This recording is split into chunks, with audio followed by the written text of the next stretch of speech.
Chris, thanks for joining me on the SteadFast Running Podcast. Yeah, thanks for having me. Coach, it's an honor for me to be asking the questions here today. You are actually the first coach we've had on the podcast who, at the time of recording, is actively coaching at the college level. And I'd like to begin with your own love affair with running. So, how did you fall in love with running? Yeah, so I played just about every sport that you could growing up. And to be honest, I was kind of average at most of them. I think a lot of runners are. Um, the one sport that I probably gravitated towards the most, like I played soccer like everyone, I tried football. Hockey was actually one that I was really into, and then they closed the league down that I was in. Running was kind of something that I always really liked the idea of. And I think some of that was because I wasn't as amazing in some of the other sports where, you know, I lived in a rural area. And so it's kind of challenging where like if you don't play on a travel team, if you don't have a bunch of like neighbors or talented friends to play with or, really high level coaching, it can be really hard to get good at those team sports where, it's just you practicing in your backyard with a ball and some cones. Running was that thing that like always clicked in my head as, if I do this, all I have to do is a little bit more of it to get better. So, you know, when fifth grade rolled around, we were doing the gym mile. I ran it really poorly. And I still just remember having this idea of like, all right, if I just run a mile a day, like I'm going to suck at it. But if I do that day after day, it's going to get a little bit easier. Eventually, I'm going to get better at it. And when I stop getting better at it, I can just start doing 2 miles a day. And that was probably like the first coaching thought that I ever had was just this nice idea of like, I understand the idea of getting better with endurance. It's just you do it more, you put time in, you stay healthy, and the whole thing kind of works out. And I eventually joined a track team in sixth grade with a club. It was like a 2 month thing, but improved a lot from it. Met some really cool people.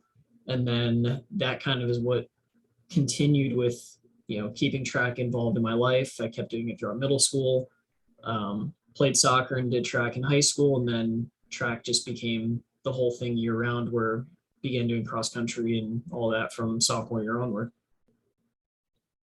In high school, you were essentially a 4:30 miler. Could you give us a brief overview of the training that you did in high school and the influence that your high school coach had on you? Yeah. So I'll just to make myself feel better, say I was a little faster than 4:30. But yeah, we didn't have a lot of distance, dominance on our team. We had a lot of good sprinters. We had a lot of good throwers. And I had a coach that cared a lot. But historically, like Sparta would usually produce one good distance athlete every like 7 years or so. And, I was pretty lucky that like for me, I was one of those. Like I ran 4:34 my freshman year, and that was kind of the sign that I was pretty good. For me, like I was just very injury prone. So anytime we would kind of get the ball rolling, something would get derailed. And we eventually started to see that a lot more in college. But high school, we were definitely very like quality over quantity. And I was a big believer in that. My coach was as well. But I think in hindsight, like it works well because I was talented. We had a lot of our teammates that maybe didn't improve quite as much. And I think if we had been a little more patient with just saying, hey, like freshman year, you're running 30 something miles a week. Let's make sure sophomore year, we're trying to get to 40, junior year, trying to get 45 to 50, senior year, trying to be, mid 50s. I think that would probably let me progress a little bit more evenly and maybe gotten me ready for college a little bit more because we definitely hit some times where like my sophomore year, I didn't improve really at all. And I think we tried some things that didn't quite work out. And I think some of it was like my coach had the idea of, hey, let's get our long run to like 12 miles, which is fine. But I didn't have any of the mileage per week to support that. So that run always took a ton out of me. And it just became something where like I was kind of surviving training instead of doing the stuff where it's like, okay, we're just going to lightly progress everything instead of let's really progress one thing hard and like keep the gas on some of the other stuff. But I think it was good kind of getting that experience of, I had a coach with a very particular style, and then college, that was a total 180 where, you know, Andy over at Stony Brook, like he's much more of, you need to run enough miles a week to be successful. You need to do enough long work. And I think there's probably a happy medium between those two that we've landed at now that I think works well. But, high school was definitely probably relied more on my talent and less on like really sound training principles that were going to get me good over a long duration. So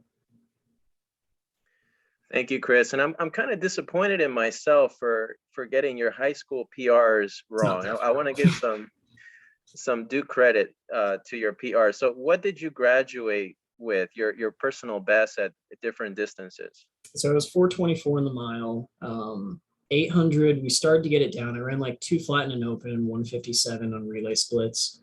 So if people count that, I don't think we do these days. And then the 2 mile was something that like my freshman year, I was definitely probably better in the 2 mile than anything else. I ran 10:01, but we never really put any emphasis on it later on, which I think is probably a mistake. I think that's something I probably would have gravitated toward more. I think I graduated with like a 9:55 or something like that. So I wasn't like, I wasn't a stellar athlete coming out of high school. I was definitely like my highest level was my freshman year. As far as just like where I was ranked within the country, like that year at nationals, I was 12th in the freshman mile. So it was a little disappointing going through some of those years where, you know, you don't quite live up to the promise that you were hoping you would have. And I think that's also kind of why I wanted to get into coaching was, you know, we had seen that happen before. I had another teammate that kind of had a little bit of a similar fate where, she was phenomenally talented and ran 445 as a freshman girl in a full mile. But I think we both kind of realized that talent is a big part of it, but, there's just certain things you need as a distance runner to be successful. And, a lot of quality doesn't always get you there. So On that point, Chris, talking about your training in high school being more quality oriented and perhaps on the low side of volume, could you elaborate on what that looked like, maybe a typical week of training? yeah, so we were typically working out 3 days a week. It was usually Monday, Wednesday, Friday, and then a long run on Saturday with Sunday being off. Um, I would say during like the main part of our track season, we would usually have one type of like really fast, almost all out. So it might be 10 or 12 by 100 with a really slow 300-meter jog, and basically just saying average the fastest that you can average on these. Then Wednesday would typically be something at goal race pace for the mile. So a kind of a big staple for us was 20 by 200, and that's still a workout I use now. When I started to get a little bit better, we moved that over to 300s, which I really like, but I think the transition we did with it was a little aggressive. And then our Friday session would typically be some type of like either threshold or 5K type of workout. So it would usually alternate between like a 3 mile tempo and maybe 5 by 1K. And so that tended to be kind of the normal, structure we would have. New Jersey has one really big flaw that some states still carry, but we race so much. That happens in cross country. It happens in track where like you have one or two mid-season or midweek dual meets. You have a invitational, which is usually a relay invite on the weekends. And I think my coach is a little paranoid about us losing meets. And so we would end up racing me usually 3 times in a meet. And I think that was also part of it was in a high school season where just in a full year, you're racing so often. There's not a lot of time to get a lot of training in. And even over the summer, it felt like that because, if you're pretty good, you continue late into June. And then by the time you're starting to do workouts, like you've taken your 2 weeks off, but you feel like you have to start workouts like day one coming back. Yeah, I can see how it's very easy to get overcooked on a system like that. But things changed for you, I imagine, when you started attending nearby Stony Brook University. So when you reflect on your college running experience, what comes to mind? College was college was interesting. So when I got there, we definitely saw a really big jump in mileage. And it was probably one I wasn't ready for. And so that summer was a big transition. I got injured pretty quickly. I think even during preseason, I was injured and had my second stress fracture. So it was something where that was a little tough my first year, just kind of, you sort of miss that early opportunity of, getting to know the team really well on runs and like being part of all that. So a little frustrating being on the bike and just kind of surviving with training. We started to figure it out a lot more as the years went on. I usually would have good cross country seasons, but I would always keep getting injured right near the end of cross country. So usually within 2 weeks of regionals, either 2 weeks before or 2 weeks after, sometime in that span, I would almost always walk away with a stress fracture. So that happened almost every year that I was there. Um, and eventually we did this, we had me see a specialist. We did a full like endocrine profile.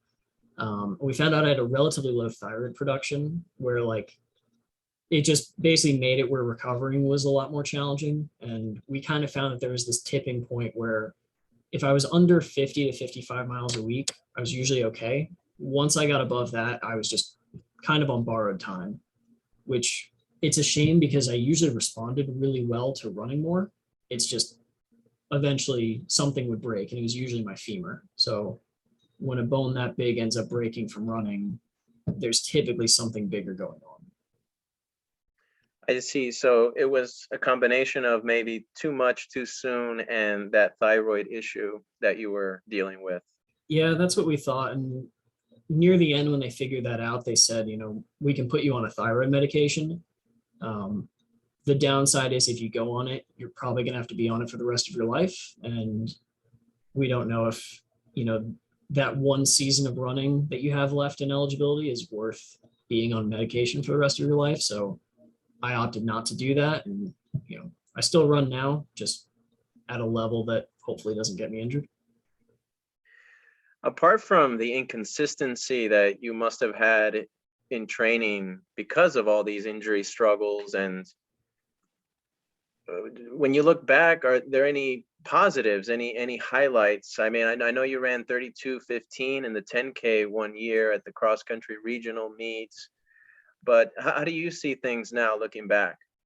I'm happy with the experience. I mean, obviously, like we always want to be better. We always want to have perfectly injury-free seasons. Um, but I'm really happy I got exposed to a coaching style that was very different than what I was seeing in high school. Um, it was really cool that we were part of the first men's team that ever won a conference title. And so I think that was like, if there was a single memory within track and field that like I still hold on to, it was that day. I mean, Stony Brook men have been very good for a very long time. And like, if you look at their team right now, they've well eclipsed anything that my athletes, my teammates did when we were there.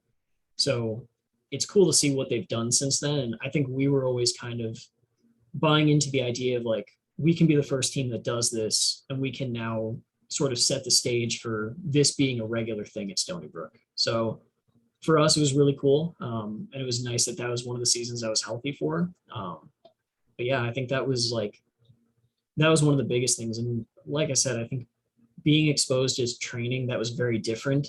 Like I was all in on the idea behind it and really wanted to embrace something that was different because I had seen enough throughout high school to know that what we were doing worked really well for a handful of athletes, but for a lot of us, it really wasn't clicking that well.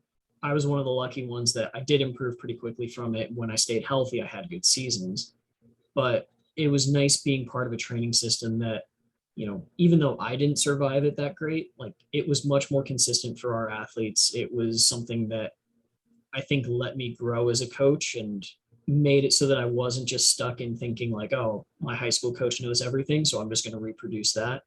And it kind of became I know that there's good parts of both systems. I don't think either of them is perfect, but now I can, when I, as a coach, I'm going to start making training plans, I can kind of borrow from both of them. I can kind of ignore both of them when I think it's necessary and come up with something that I feel like, it has little pieces of each of them, but I think it looks like a very different thing than either of those places.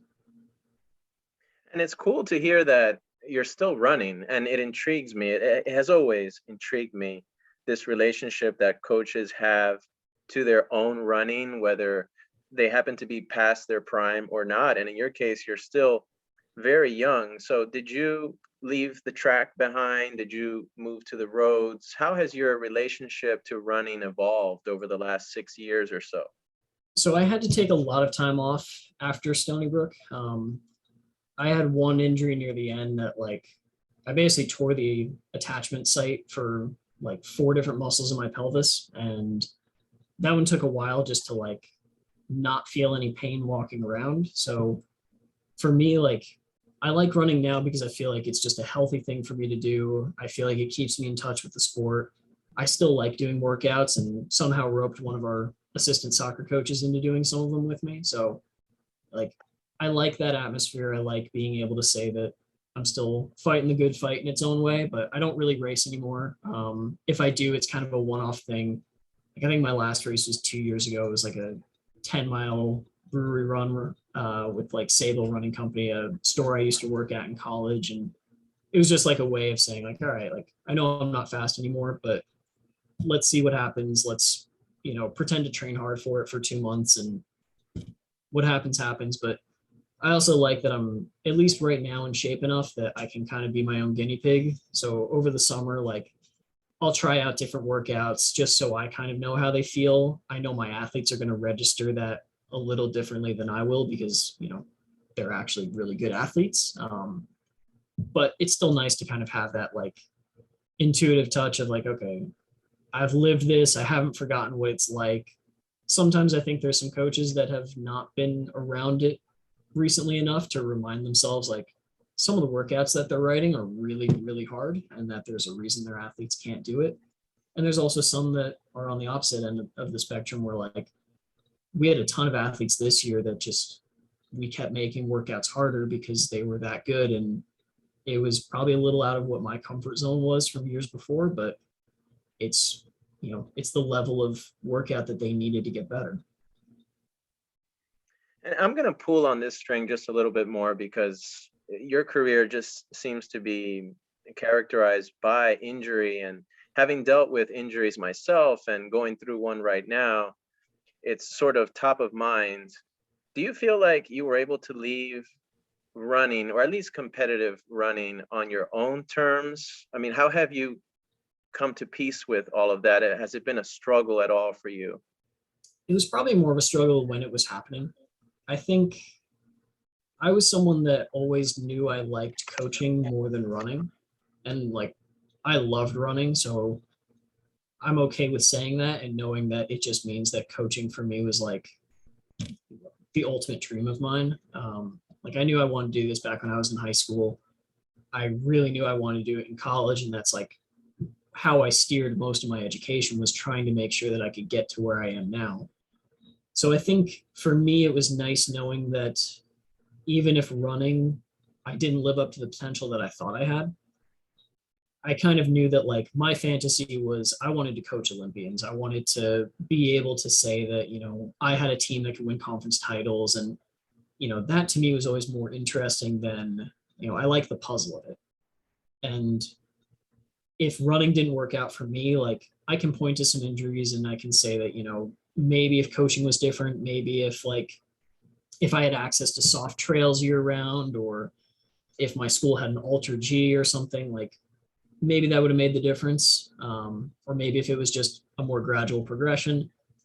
But I think for me, like when I finished with the sport, I was happy with the things I did. I was happy with how it set me up as like, kind of formulating the way that I think about running as a whole, that I was okay walking away from it the way it was. If I was able to do it over again, I'm sure I would change things. But, I think most of that's just when someone runs a 4:34 as a freshman in high school, like, you kind of live in that limelight for a little bit thinking, oh, like if I can just drop down to 4:20 next year, I can probably be a guy that thinks about going under 4:10 by senior year. And then, then you're a guy that's thinking about going sub 4 in college. But, that's still a long stretch between where I actually ran. Because I think even in college, like my 1500 only converted to like a 421 mile or something like that. So, 8K was probably my best race, and maybe that 10K at Van Cortlandt, but never got to experience a track season that didn't follow a femoral stress fracture. So, Well, let's talk about this big passion of yours, coaching, which has helped fill the void left behind by competitive running in your case. So in 2016, you got your first big coaching gig at Northwestern State University, but it wasn't your first go at coaching. You were a volunteer assistant for a while at Stony Brook, and going further back, you worked with kids at Sparta High School, and you were a biology major in college with a concentration in physiology. So in a certain sense, your career has followed the traditional path, I would say, of paying your dues and working your way up the ranks. When did the idea of coaching start to crystallize in your head? I knew I wanted to coach when I was in high school, but I didn't think I wanted to do it at the college level. There was always this like part of it was just I was never in college at that point, so I didn't know what it was really like. But I remember like we had a rival high school at in Sparta. It was Pope John, and they were a phenomenal track team. But like we would always see kids that were from like different towns that attended there, and like they all did it legitimately. So there was nothing, there was no like illegal recruiting going on. But I think we always, as the one public school in town, were like, oh, like we have to do it just from the kids in our township. Like they're getting, athletes from Morristown or Roxbury or wherever. And like recruiting was always that thing to me that I didn't like the idea of it, because it felt to me like whoever wins recruiting is going to win as a team. Because if you can just get out of high school a bunch of guys that run 4.0 something in the mile, like you're going to have a good team. You could make all of those guys slower over 4 years and you'll still have a really good team. So I think in high school, I wanted to go into like, I was studying engineering at first, and I thought like, oh, if I do this successfully, I would love to eventually go back and like coach high school. And then I kind of realized like, I don't want to ever step away from the sport. So switched over to biology so that I could like teach and then coach high school, and then realize like college is this really cool way for me to make this my entire life. I don't have to teach. I don't have to, worry about all that stuff. I can just be a coach. And so when I made that switch, I wanted to go as all in on it as I could. That's kind of why I chose biology. Was I figured worst case scenario, I can either go into teaching and still coach high school, or I could even do like, I could work in a sports science lab or do some like exercise physiology research as like a postgraduate, and at least like stay kind of around, this world for a little bit, and maybe do like volunteer coaching. So it was all just kind of like I really didn't want to work in biology, but I figured it was a good way to get into like kinesiology or exercise physiology or something like that. And it was just kind of all a ploy to buy enough time so that I could give college coaching a real chance to work out. Yeah, and it was good decision making on your part. I think it's a great model for other coaches out there who are listening, who are just starting their careers. Now let's get a little philosophical here. What do you think is a coach's first job, or the most important job that any of us coaches have? It probably depends on the level you're at. I think if you're in high school, there's kind of two things to me. One is that like in high school, you're going to be genuinely shaping people in some of their most formative years. And as a high school coach, you can connect with your athletes in a different way than most teachers can. And so I think that has to be a big part of it, where, there's some teams that take running really seriously and they do it in the right way. And there's probably some that do it in a way that's a little destructive, where it kind of sets kids up for a really rough few years later, because running's their only identity and that's where they feel their only worth. And I think that can get really tricky.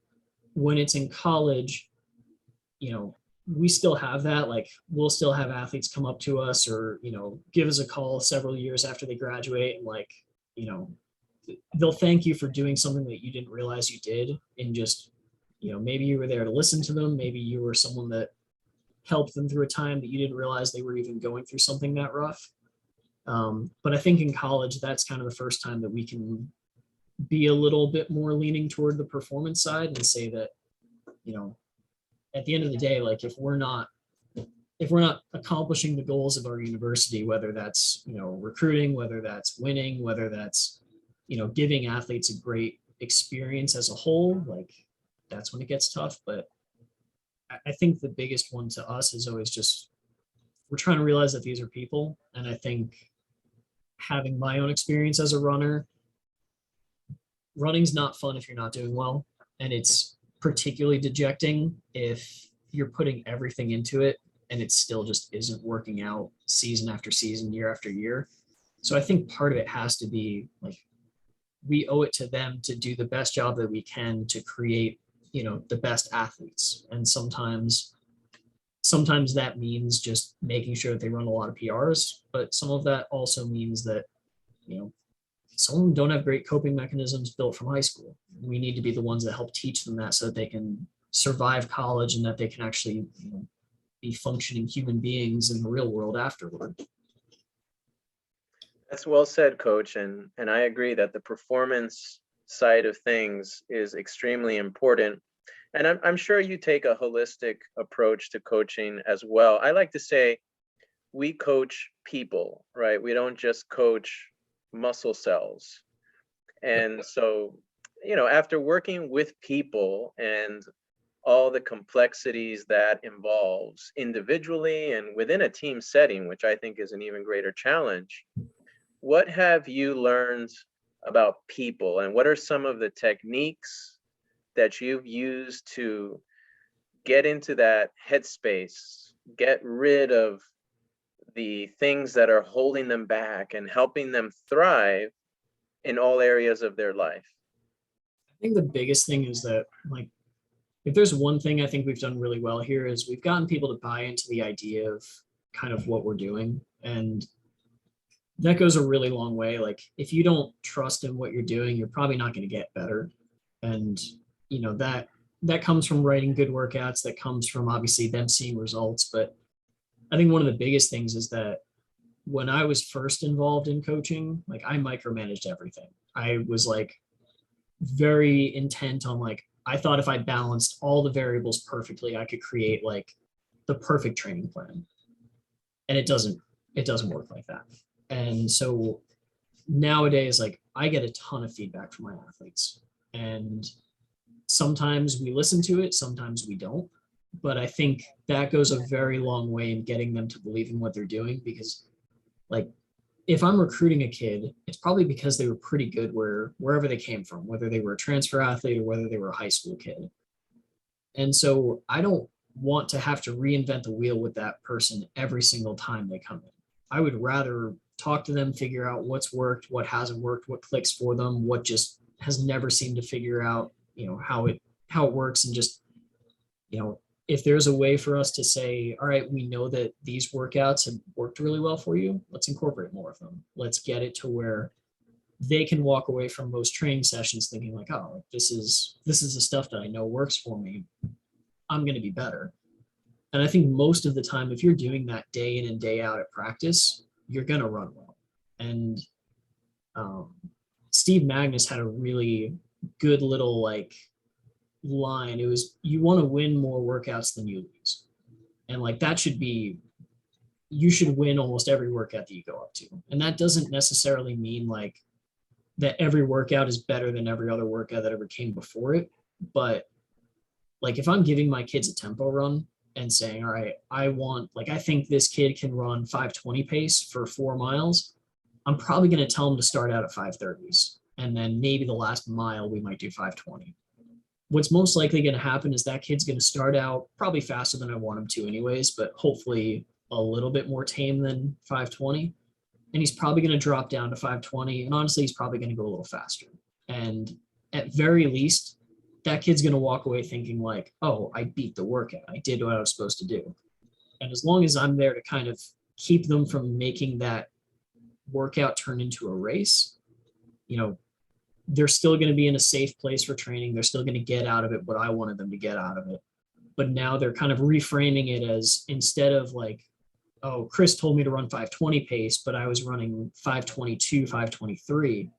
Like, some kids look at that as being a complete failure. And now when they line up in a race, they're like, oh, I haven't hit a workout well this whole year.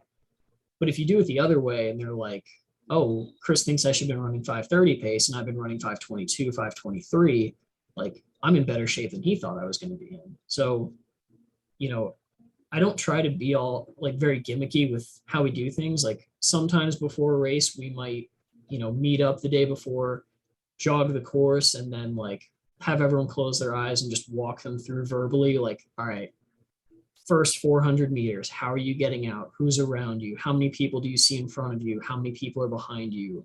When you get to this point, where are you hoping to be for the first mile? Or when you hit this hill? And like, I think that stuff can be helpful, but I think, you know, 80% of the work gets done well before you get anywhere near the course. Yeah, and I love how you're defining for your athletes, what does winning look like in a workout, or as you visualize that before a race, visualizing performance before a race. And coaches, as we know, are held to a high standard. And you, Chris, are expected to a certain extent to produce results at the program that you are working at right now.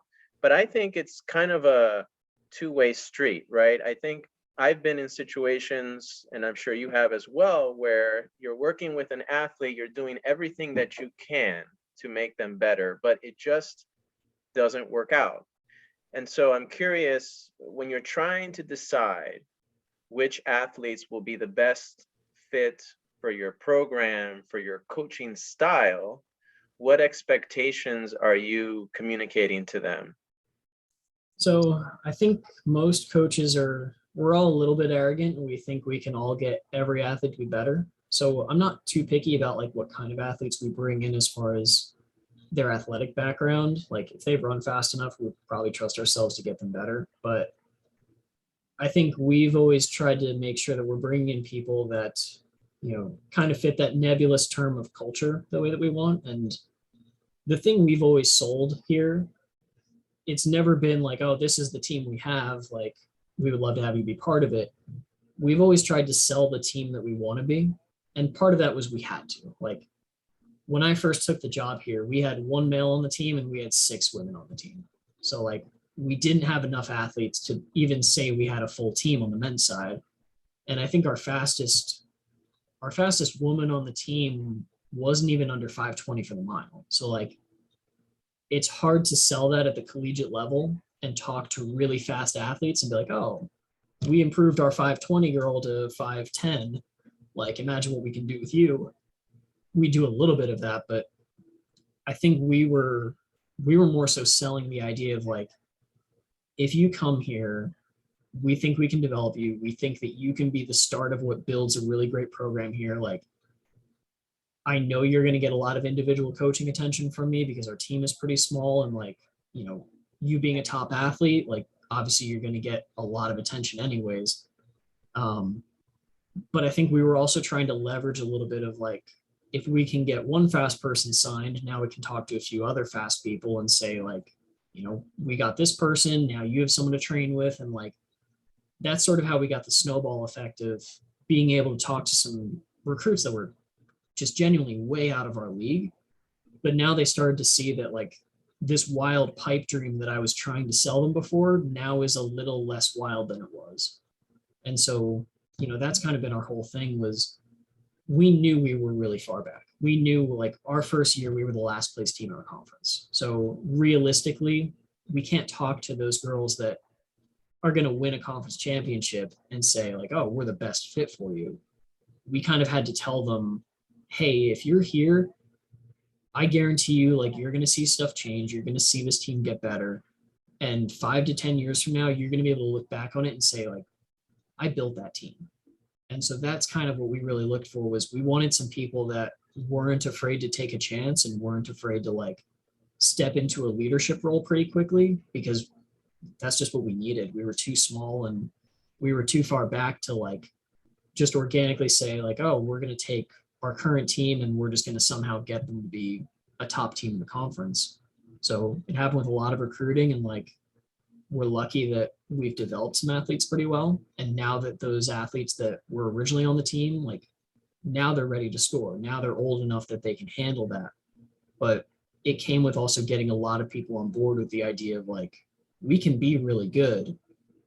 You just might have to be the first piece of the puzzle for it.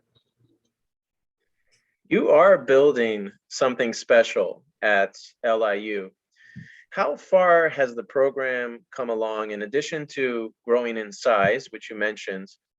What are some of the benchmarks that you have hit, and what are you looking forward to entering the 2022 cross country season?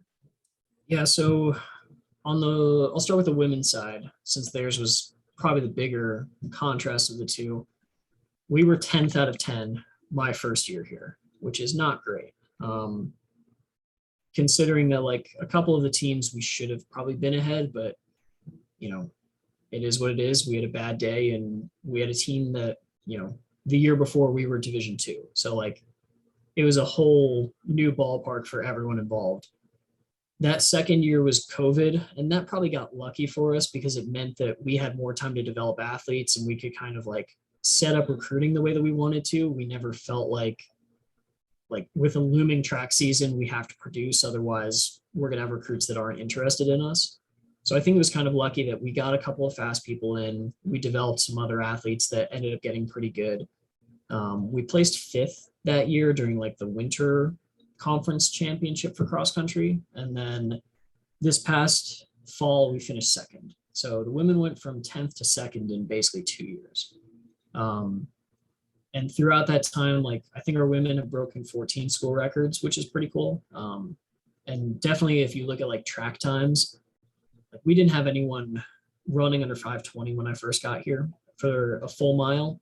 We now have probably 3 girls that are sub 5 or like right at 5 flat, with another couple that are like 5:03. Same thing with like 5K. Like, we have a few girls one that's been under 17, a few that are mid to low 17s. We had our first girl go to regionals, which was, really fun with Kelly running fast in steeplechase. And then the men's side was kind of the same thing, where like we've definitely leaned a little bit more middle distance with them. Just we've found some really good recruits that made us kind of say, let's be more of an 800, 1500 team than necessarily a longer distance. But, on the men's side, I don't think we put any distance athletes on the podium for any track event. This year, indoor, we won the 800, the 3K, the 5K, and then placed second in the mile. So like, it's been cool seeing that. We've had definitely a few really good recruits that panned out, and like a few of them have dropped a ton of times since they've gotten here. So it's been really nice being able to see that, some really impressive changes happened. And like a lot of that's just, we have athletes that work really hard and, bought into the insane idea that we can actually be really good here, when we haven't really had any history of success since like the last really successful coach here was probably Vin Lanana back in like the 70s. So it's been a while. Oh, that's interesting trivia. I didn't know that Vin had coached at LIU. Yeah, I want to say he went here, and then it was either Dartmouth or Stanford, and then Oregon, and then USATF, and now back at UVA. And speaking about your athletes, because I'm sure there are many examples of athletes that you've coached, let's just say over the last 3 years, who have had major breakthroughs. And of course, success doesn't happen overnight, nor is it the work of just one person. But I always go back to the impact that we have as coaches, the power of connection, the power of a coach that knows you as a runner and as a person and that believes in you. Can you speak to what those relationships mean to you? I think they're basically everything that gets your athletes better. Because I mean, I've had times where like, especially my earlier years before LIU, like we had athletes that definitely were like, well, why should we trust you? Like when I started at Northwestern State, I was 23. When you have grad students that are 21 or 22, like it's hard for them to buy into the idea that someone a year or two older than them should be coaching them, let alone that he'll actually know what he's doing. And I definitely made a million mistakes back then. So some of that's probably warranted. But I think with us here, I think our athletes know that I'm going to listen to them. And I might tell them that I think they're wrong and that we're not going to do what they want to do. But I think all of them know that if something ever goes wrong, like they can talk to me. And that was probably one of the things with my high school coach that I appreciated the most was when things weren't going great, I never felt like, I never felt like I was disappointing him or that I couldn't talk to him or that, we were just going to be stuck there. It was very much a collaborative, like, this is what I'm feeling. At the end of the day, like, there's definitely some athletes that I feel like I know their body probably better than they do, but that's not for everybody. There's going to be times where like something pops up or there's an injury or they're just like, hey, I'm feeling out of it. And that could be for any number of reasons, but like we're not all knowing. We have to be able to trust them enough for them to say, okay, if this is what I'm feeling, this is maybe how we should tweak things so that, they can trust us, so that they can buy into what we're doing, because it's not just me saying, oh, like, look at our results, I'm always right, like we're gonna be fine, just keep it going. Like, there's a coach I worked with at Northwestern State. He's probably one of the best sprint coaches in the country. His name is Adam Pennington. And Adam's very much like, he'll say quite a bit in practice, like, trust the process. And I'm always someone that like, I'm hesitant to say that wording because like for him, he's phenomenally good. Like he's produced so many great athletes that like they'd be idiots not to trust the process there. For me, like I just know that the way I'm kind of wired and the way that most distance runners are, we're very analytical. And I don't ever want someone to just hear me go, well, just trust me, like it'll be fine.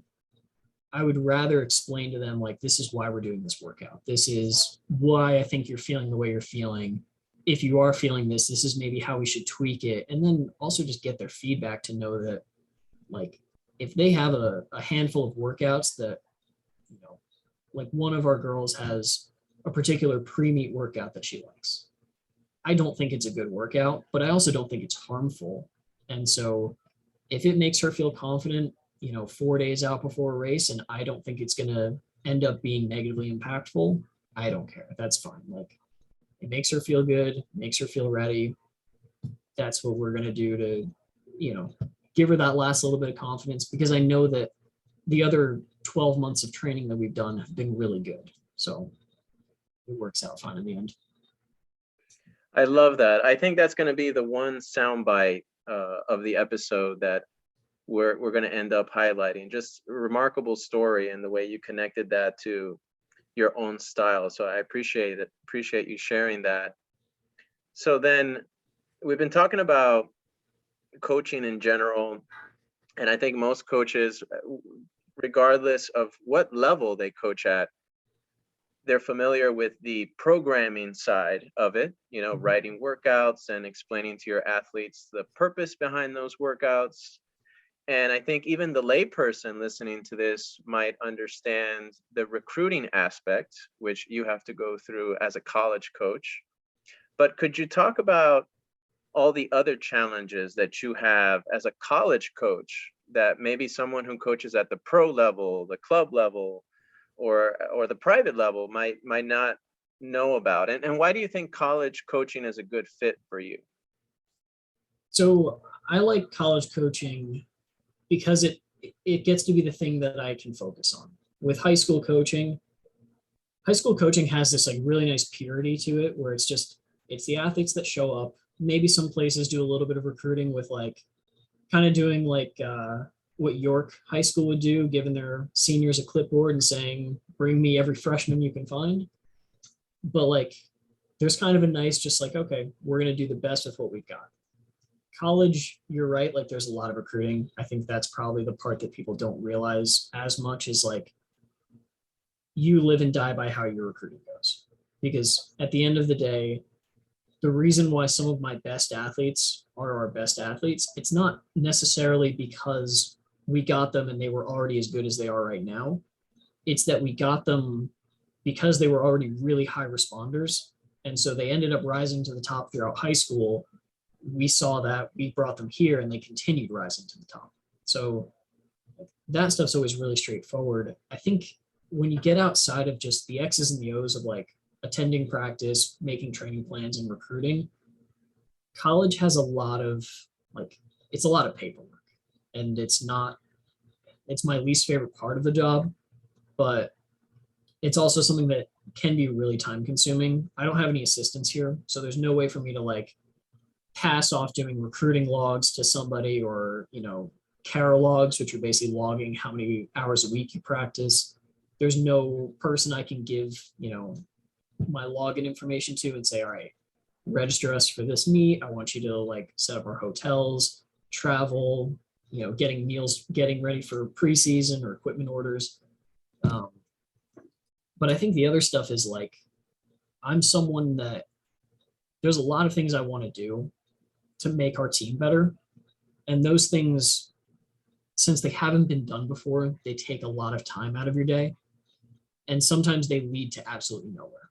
So I think that's always what frustrates me a little bit is like, for coaches that are at a really high level, there's a lot of things that we're trying to do that never materialize, that are probably good ideas at some point, but you sort of have to sink in a certain amount of time into them to know if it's going to work out or not. So like, I'm hoping that we host a meet coming up pretty soon that I want to see if we can try and make it a little bit more interesting than what some meets have been in the past. And I don't know if it'll happen this year, if we have to sort of build up to it in years to come, but like, I want to see if we can try and bring more spectators into track and field or into cross country. So if that means having like a farmer's market right next to our cross country course when it's going on, great. If it means bringing in like, a live band to play so that people come out to see it, and there just happens to be a cross country course running around it, awesome, brings more people. If it's something where I can get like the journalism department or our communications department involved so they can do, post-race interviews with the team that wins or the individuals, or, doing like race videos or whatever it happens to be, like those are the things that eventually lead to, do you have a big enough event that more people want to go to it? Can you get sponsors for it? And like, that stuff takes a long time, and there's a chance it might never work out. I hope it does, but it's still, those things where you never know. And like this past year, we put a little bit of work into trying to partner with Garmin to basically get our team GPS watches. That was one that fortunately worked out to where now all of our kids have a GPS watch if they didn't have one before. And now we can sync it with like some of the training apps we use so that, I can, as again, the only coach here, I can monitor what workouts they've done in the past. I can check their splits from a few weeks back. I can like, see if they've given any notes on how workouts went. And so, a lot of the time those extra things, like they take away from the other stuff you were trying to do, or, recruiting or planning, but sometimes they work out and they're actually something that really benefits the team. Yeah, time consuming, but hopefully worth it in the end. So what advice would you have for coaches at large, so not just college coaches, regarding education, regarding career path, and how they can enhance their intellectual and experiential preparedness? So the path that I took, which is not necessarily the best one, but I kind of tried to check off as many boxes as I could as early as I could. So like all throughout high school and college, I read every book that you could find. I listened to the handful of podcasts that existed back then, or finding videos on YouTube, or reading Runner's World or Running Times back when it existed, or even combing through like Let's Run message boards, seeing if there's just like one or two gems in that entire place that might have something that's helpful. And I think that stuff goes a long way. Doing things like the USATF or USTFCCCA education courses, I think they can be a good step, but I think they're a better step for getting to know other coaches than it is on their own. Like my background being biology, I kind of knew most of the stuff that they were going through as far as like the first 2 days or so are typically like physiology related. Then it starts getting into the X's and the O's. And even a lot of that is kind of review work for people that have been in the sport for a while. I think the best thing that you can do is like find a coach that's been successful and just send them an email. It's the easiest way to be able to get something to happen. Like some coaches are really unapproachable, but most aren't. Most are pretty good with it where, I've reached out to people that I've heard on a podcast and just said like, hey, I thought this was a really cool idea. Like, do you mind if I give you a call just to ask a few questions? Or like there was a really successful high school coach. He was at Morris Hills High School in Jersey back when I was an athlete. And when I came back one summer from grad school and like my first year of coaching, found a way to get in touch with him through, the staff directory, sent him an email and just said, hey, like your team would always beat ours. And I thought it was always really cool how you guys developed 800 runners. Can we talk over the phone? He was like, yeah, if you're in the area, like we can get breakfast or something. And so I think that's probably the best way, because anytime that you look at those other resources, sometimes it's that they're set up in a way that it's more theory than practice, and it's hard to translate the way that you want. The other is that we as coaches, we kind of have this really bad bias where like, if I give you one of our training plans, most people will look through it thinking, what workout can I take? What can I use to be able to, make my team better? And that doesn't work very well. I would love for conversations about training to move away from like what's a good workout to what's a good progression. Because like a 3-mile tempo is a great workout. It's not fancy, it's not a sexy workout, but it's a good workout. The more important thing is, how do you improve on that 3-mile tempo? Is it by making it faster? Is it by saying, okay, we're going to go from a 3-mile tempo to 4 by 1600 so that we can then take a step to a 2-mile, 1 mile, 1 mile, and then eventually 2 by 2 miles. And now eventually we're running a 4 straight mile tempo. And now you can say, all right, my 4-mile tempo at that same pace was better than my 3-mile tempo. Like that's the stuff I think people need to look into, is more of like, look less at like, oh, this team does the Michigan workout, and more at like what led up to it so that the Michigan workout can even make sense. Because if you build a list of workouts from everyone's greatest hits, you're not going to have a good program.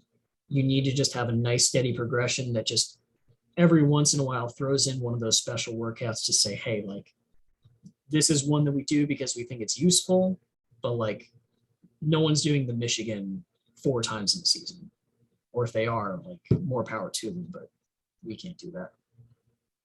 I love it, Chris. I'm nodding my head because I agree 100%. Workouts don't tell the whole story.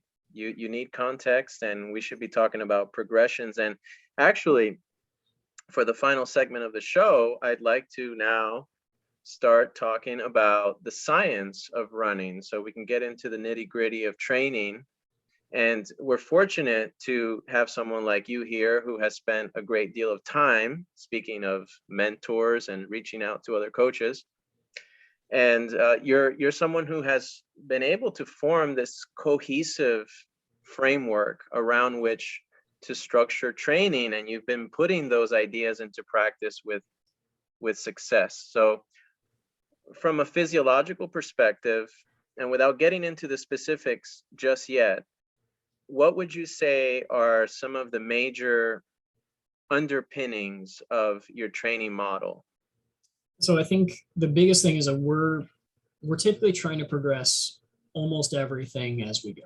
I don't, I'm not all that big on like big periodization blocks that are like, okay, we're only going to work on this, we're only going to work on that. And like, I think that just becomes really hard where, you know, how do you know that you've gotten better by doing, let's say, 6 weeks of lactate threshold training and then 6 weeks of VO2 max and then 6 weeks of, you know, some like specific race pace block or something, you know, comparing those weeks and those blocks to each other, it can be very hard to be able to say like, I know that a 4 mile tempo run at 520 pace is equivalent to, you know, 7 800s with a 1-to-1 rest at, you know, 228 pace. Like it might be, it might not be. I think for us, the biggest thing is that we're always trying to make sure that everything is taking some type of step forward or trying to maintain something. So, you know, early in the summer, we're going to do what most people do. We're going to probably take some time off. We're going to build up to some amount of mileage. Usually it's something that they've handled before.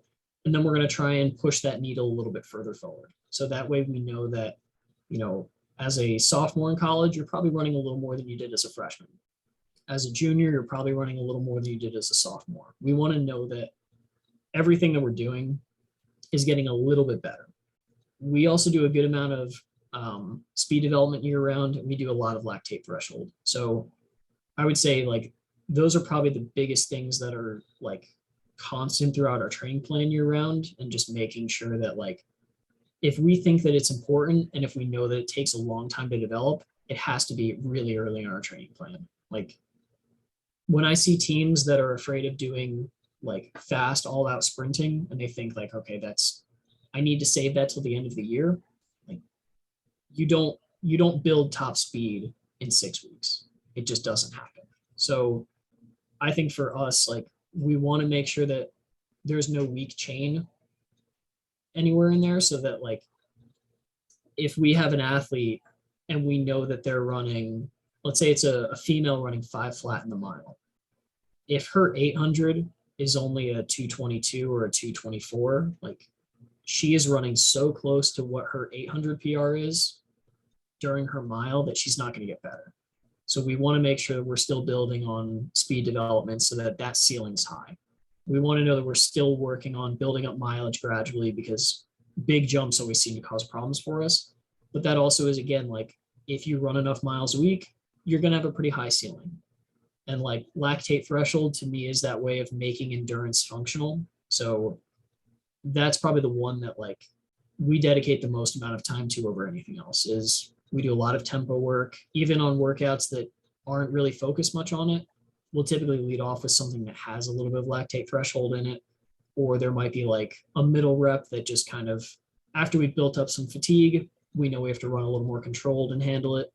But that seems to be like the biggest way to keep athletes fit year round and make sure that like you've kind of evened them off a little bit more, where, you know, I think we're always within about 8 weeks of being in really good shape. So if we were told middle of cross country season, hey, like the plan changed, we now need to be good milers, like I think we could become pretty good milers. It won't be as good as it is at the end of an outdoor season, but like I would say we're always within a month to 2 months of like we can set PRs in whatever event we want, just by like dialing it in and making it a little more specific. Has your philosophy evolved over time? And what are some of the big overarching questions that you are still coming back to and still wrestling with? I think the biggest one is, how can we find out how to train a specific individual better earlier? Because that's like, we've had athletes that just, they get here on day one and they start doing amazing right away. And we don't have to tweak a whole lot. We just say, all right, the program's working. Let's just keep it rolling, make it a little bit more intense the next year, make the volume a little bit higher, like, you know, just kind of keep the train on the tracks. But there's also times where we'll get an athlete that it seems like they would click really well with what we do, and for some reason they just don't. And like one of our girls, I know, she was a good example of it. where her freshman and sophomore year, like she would have these like individual seasons that would go really well, and we'd feel like, oh, like we finally figured it out, we're ready, like this is gonna be great. And then a couple weeks later, things would just kind of unravel where like she wasn't getting injured, but she just wasn't improving.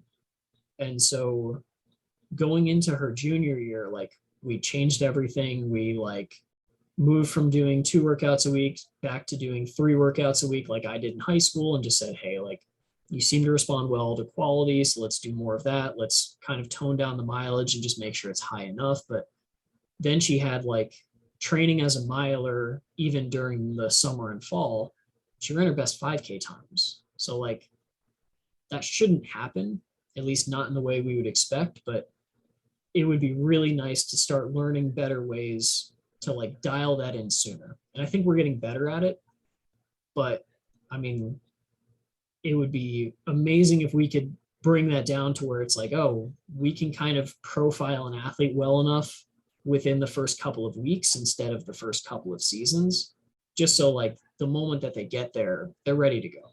Or at least like we're maintaining things well enough to say, all right, we know some things that are working, we're seeing some things that aren't. Let's kind of tweak those a little bit, and then we should start to see some traction. Then we can lean into the stuff that is working really well and just see it continue to accelerate. Yeah, and that underpins the observation that most of us coaches have, that we're just involved here in a trial and error process with most of our athletes, or all of our athletes actually. And sometimes our athletes don't respond to the training in the way that we want them to or expect them to. And then we have to individualize things and get creative. And like you said, it may be going with more quality or less quantity, or maybe it's figuring out what the proper balance is between the stress and the recovery components. Sometimes it's something going on in their personal life. Yeah, you're right. It could be like if they're going through a bad breakup at a time where they're also hitting finals week, like we might not be able to fight against that. We might just have to say, let's keep things going as best we can and just kind of survive it. Yeah. So maybe now we can get more specific in terms of explaining a few of the training interventions that you might layer into someone's body of work over the course of let's just go with a cross-country season, for example. So maybe you can go through a series of workouts. And again, I don't want to focus just on workouts, because like you said, it's more about the big picture and what's the purpose behind this workout and how does it fit into the overall scheme. So let's say you've got a junior or a senior, you want them to peak for the conference meet. What are some of the basic progressions going to look like there? Yeah, so I would say most of our workouts throughout our cross-country season, if you were to kind of draw the line from when we start doing workouts, which honestly we've already begun, so like we start probably earlier than a lot of teams do. We're going from very general training to much more specific. Most of the time, like that's how coaching is in general. We just know that that's how human body tends to respond pretty well. But we tend to get into lactate threshold pretty early. I would say like the early stuff throughout the summer is a little less structured, just because I don't want them going to a track every couple days. So it might be like steady state runs, progression runs, things that just like, they kind of transfer some of the more aerobic mileage that we've done into something that's a little bit more functional and just gets them into like, okay, it's still really aerobic. You know, you can't do a 10-mile steady state run at, just under 6-minute pace and like not have it be aerobic. Even if you're pushing hard the whole way, it's still, a very, very long session. But ultimately we want to move that stuff down towards into like lactate threshold. And honestly, we spend most of our time throughout the season at that. So like our first handful of workouts in preseason, they're probably all going to be some type of tempo run or some type of broken tempo. So when I see teams that are doing like an 8x1K for their men, or maybe 6x1K for their women, a lot of the time they're starting out the season just trying to target race pace right away. And that's fine to do. I don't think that's wrong necessarily. But the cross country season is long.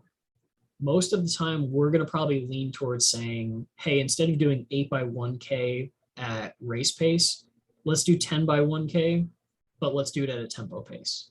And then when they get through the first half of it, then we might give them permission to say, hey, like these last 3 to 5, we'll let you go a little bit faster. So they're just like very early in the season touching on race pace, but we're not diving very deep into it. As the season goes, those workouts start transitioning into being more and more about race pace, like they're seeing it more often. But we're also factoring in that like every weekend that we go out to race, they're going to see a big dose of race pace. So it's not that big of a deal if we don't touch on it that often, because we can do a lot of it from the second half of September into like most of October. We also probably do a little bit more work with like some, if you like read like Running with the Buffaloes, Wetmore would call it like neuromuscular running. We probably wouldn't, but doing something like, 200s at mile pace, it doesn't seem like it would fit that great in a cross country season, but I think we kind of need that contrast to feel like well-rounded athletes. So we pepper that in kind of as its own individual stimulus to make sure that we always see it every like 2 to 3 weeks.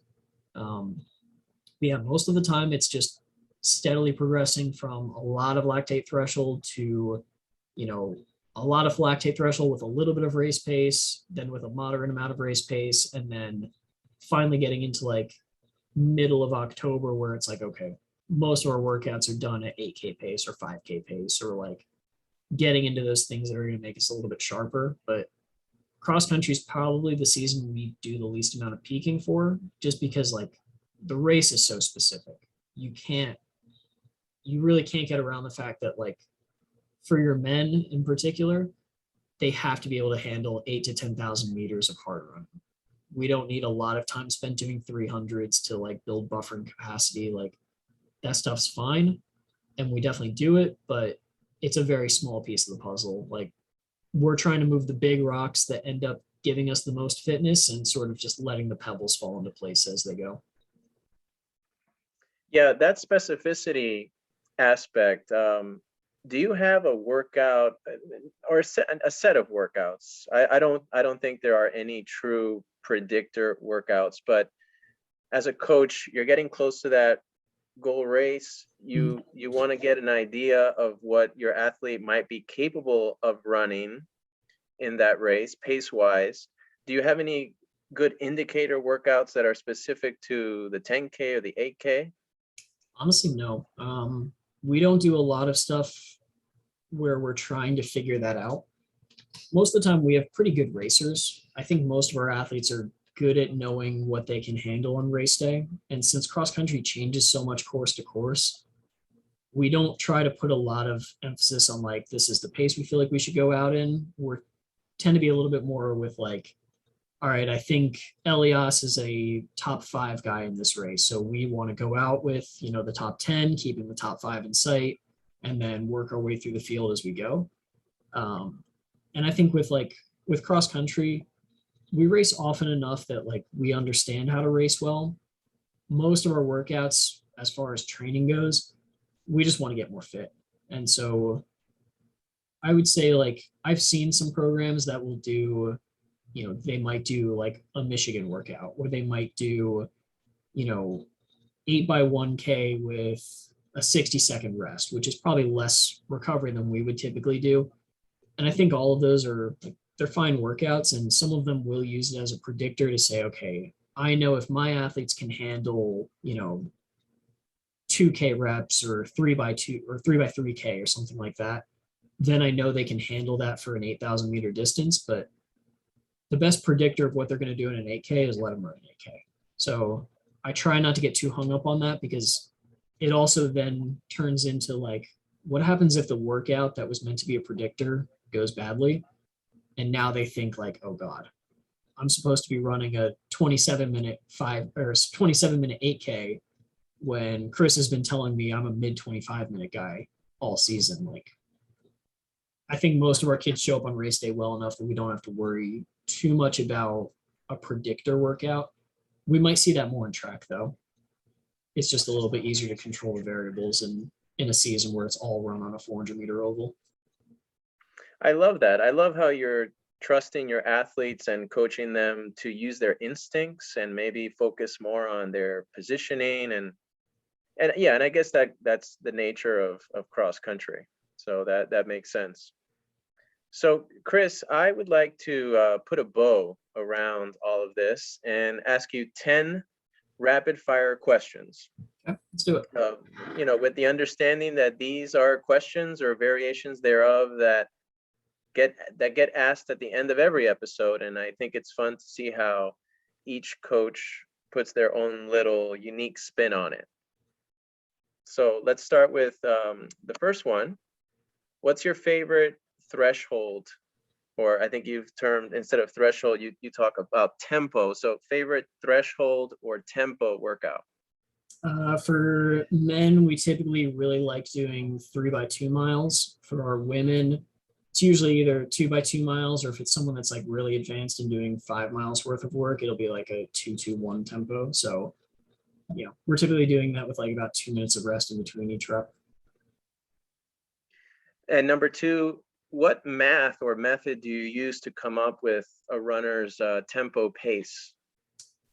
So we use 3 different tempo paces. We kind of give them an easy tempo, a medium, and a hard one. So we will start whatever number I think they can run based on just different races. That's the number that we consider their like medium tempo. We will always start them off with the easier one because we want to know, like, without a doubt, they're going to run this workout. They're going to be able to finish it. They're going to be able to handle it. So we're trying to undercoach them a lot early in the season, knowing that they're probably going to move through that first pace within like 2 weeks, move into the stuff where they should be, and then take that next step of where should they actually be later in the season when they've gotten fitter. Those are usually about 10 seconds apart per mile. Number three, how do you structure rest and recovery within the season? So post-season, usually we'll take off time after the outdoor season and after cross. I have found that when we take time completely off, kids get injured when they come back, no matter how easy we bring them back. So usually for about 2 weeks after the season ends, we'll try and run every third day, just so their body remembers that they are a runner. And it might just be like a 20-minute shakeout. So it usually gives us about 21 days max where we're giving them every third day. So anywhere in that like 2 to 3 week period of, hey, just get a run in every like 3 or 4 days, you'll be fine. And within the season, this is still part of that question, between hard sessions, do you have any rules of thumb there?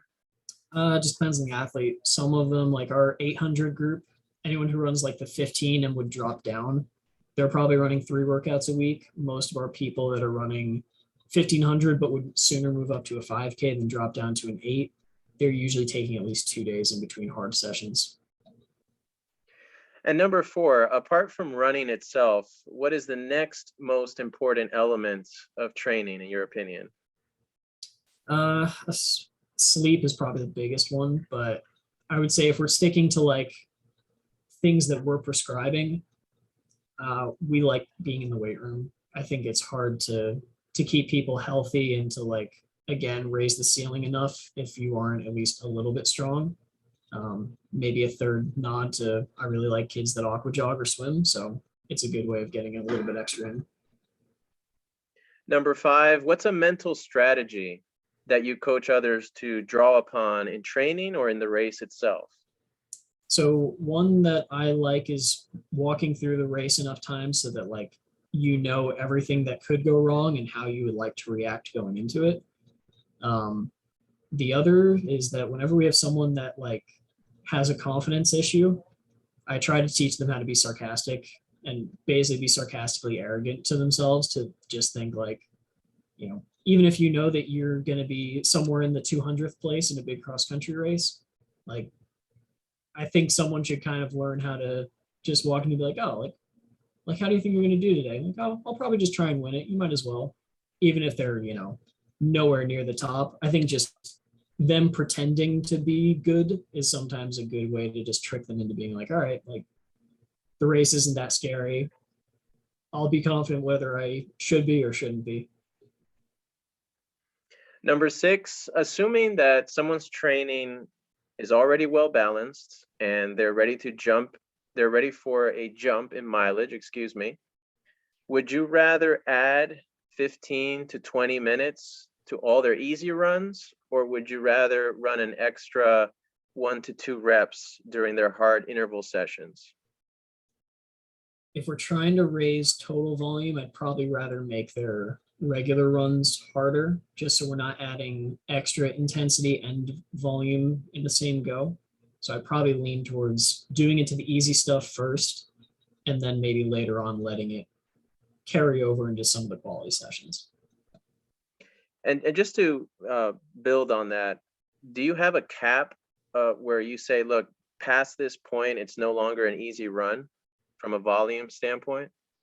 Not really. I mean, we'll have like a long run, but even then, like, I think the difficulty of the day is determined by how many miles you give them. So my kids kind of know that, like, I don't tell them what pace to run. They know that the goal is that they want to get something out of that run. Sometimes that means that they are going to try and add some fitness by having a solid 8 to 10 mile day. Sometimes they know that just, I had a really hard workout and I probably have another one coming up pretty soon. The goal of today is I need to just recover. I need to survive. So I would sooner drop mileage than raise it for anyone. And just, for us, it's just, we want to get through it. We want to make sure we're doing enough that we're getting better, but not enough that we're worried about, mileage should never be the thing that's making or breaking our season. Got it. Okay. So number 7, what's something that you've read about within the world of research or exercise physiology that you find interesting and like digging into? So there's a study that Scott Christensen told me about once, and I need to find it. I should probably just email him, but basically it was the idea that the most recent stimulus that you had before going to sleep ends up being the thing that you respond most strongly to. So if you have someone that does 2 sessions in a day, one of them being, let's say, a lactate threshold session, and the other one being like a speed development session, I know those don't play that nicely with each other throughout the day, but he brought up to me once the study that showed that whatever one you did most recently, so like the evening session, is going to be what your body essentially tries to adapt to the most. So if you make it your speed development session, it's going to tend to, kind of neurally code that one a little bit more. Or if it's your lactate threshold session, it just kind of looks at that and says, that's the most recent stimulus that, like, we're trying to figure out how to survive the next time. Now that we're sleeping, that's how we're going to try and we're like kind of orient our recovery towards. So I'd be interested to see more of that, or even if that's a study that he can dig up and show me. But I think that'd be a neat way to look at things, where, especially now you hear teams doing like double threshold sessions, or like the debate between should you run a double in the morning before your quality session or later. Like, it might be a good way of unlocking a little extra fitness just by changing the order of how you do something and not necessarily changing the training itself. Yeah, that's where my mind went too, for all the people who are doing those doubles. Should you do your hard session in the morning or wait until the evening?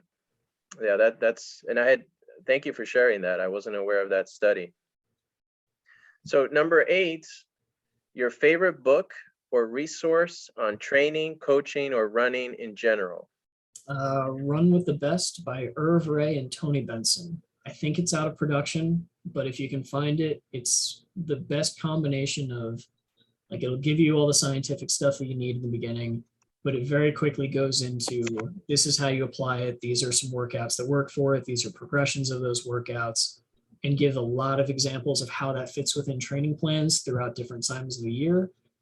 I think it does a really good job, and I think it feels less theory than a lot of other books that sometimes rely a little too much on that and don't go into the, hey, like, at the end of the day, like, your kids have to run this. So that's a good one. I haven't heard that one in a long time.